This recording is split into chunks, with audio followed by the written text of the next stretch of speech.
Okay, now for a list of engine modifications that I made personally. So one of these was the addition of my mouseable stuff, which isn't exactly a wasn't exactly something that was like a modified from the engine that we were required to have, but is something that I added regardless in light of the user being able to define mouse events.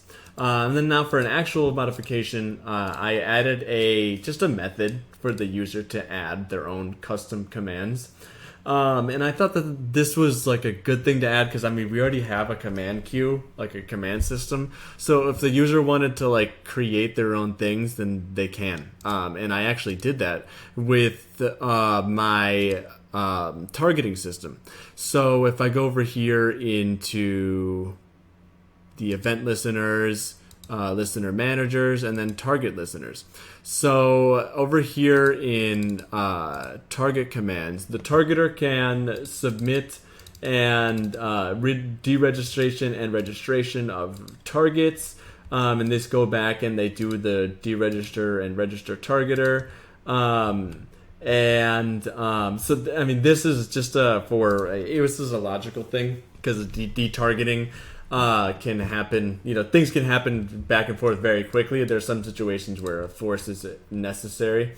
So we just create them, and these are created once per targeter, as we can see right here. And they get updated with new targets, and they do callbacks onto the user, whether or not it's a target. But all that being said, it presents a very necessary example of what's something that should be added in. So that should have been added into the engine.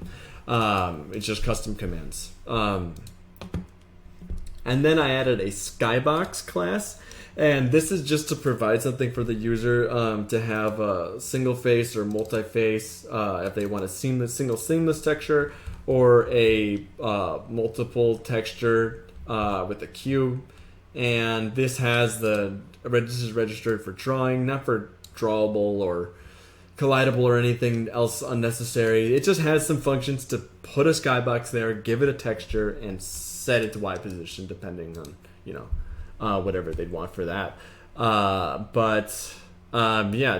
I added that in as a additional thing. Also not a modification, but over here, and this is one that is exemplified by many things, is a checking to see if something is currently registered. I added this for many of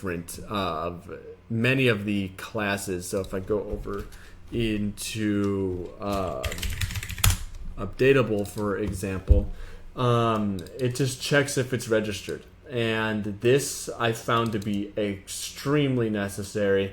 One could argue that maybe like it's bad at system design if you're running into issues with this, but and I mean, as you can see on the user side, I don't have it as much. It was more so for my UI elements that I needed it, but it is something that I mean is just useful to have to guard against crashes due to multiple things overlapping or whatever, and it's not required. I didn't bake it into the deregistration, which would have been bad because the user shouldn't be forced to do that. But I decided it was probably good for every single like UBL class to have a associated is registered function. And then over here in sprite string, I just added the ability to set individual elements so that they didn't have to overwrite the whole entire thing every single time. I can get the length of the like the number of characters, and I can set the Z position, which I thought was important for my UI system. I didn't add anything for that. In the camera manager, I added a set follow position with an offset and a position up for the camera. And this, as we saw, was, for my tank. The camera was following my tank around. I just thought it was good to have like a dedicated thing for setting just a follow position, and yeah, it proved very useful for me, and I'm sure it would have for any users as well. And then finally, the time manager. I've discussed this before, but obviously I'll discuss it again. I added in a reset scene time, and this allows the user at the beginning of the scene to reset a timer, a running timer, back to 0. And this is useful for doing timed events and everything. And all that does is set the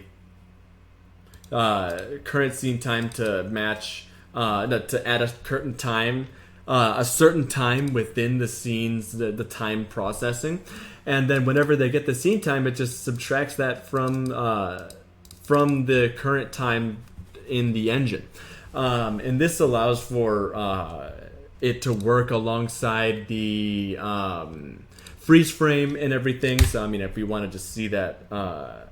Here we're in the game and I hit 0 and it's just going. I can step forward. Oh, okay. And then I hit 0 and we're right back to moving around again. I hit it. I go and see the movement happening and I hit it again, and then we're just going on as normal. And then this get from scene component has helped me so much. I discussed this briefly earlier, but this has helped me. Whenever you're going to render something, having this just to call and immediately get the camera without having to include a bunch of things is so essential. And I think things like this are absolutely necessary in an engine. And then in the collision, the user can get the collision volume, right? And then they can also get the initial test B-sphere. And the reason for this was that there are cases where, and obviously with constant references and everything, but the reason for this is that there are cases where during collision, you want to push back to a state where you're not colliding anymore. And I use that over here in almost every collision that has to deal with movement blocking, and I use it to get the radius of a B-sphere. And it's nice to have a guaranteed thing that every collision volume will have to do comparisons against. It helps keep things consistent. So I made it so that the user is able to access this, but obviously is not able to change it directly. And also, so here, this is not directly a engine modification, but the user is able to get their height on the terrain from a position, right? But this is especially useful for when you want things to be placed on the terrain without having to do them through collision. You just have them attached to the terrain, and something... For example, in here with the grow crystals, it just makes it so that you can have things be positioned against it constantly and not have to get a huge performance hit on iterating through a bunch of cells all the time and everything, because you just want your thing to be on the terrain. And so over here in the tank, where I'm calling this every frame to get the height against the terrain, this is what keeps the tank stable against the terrain as it goes along.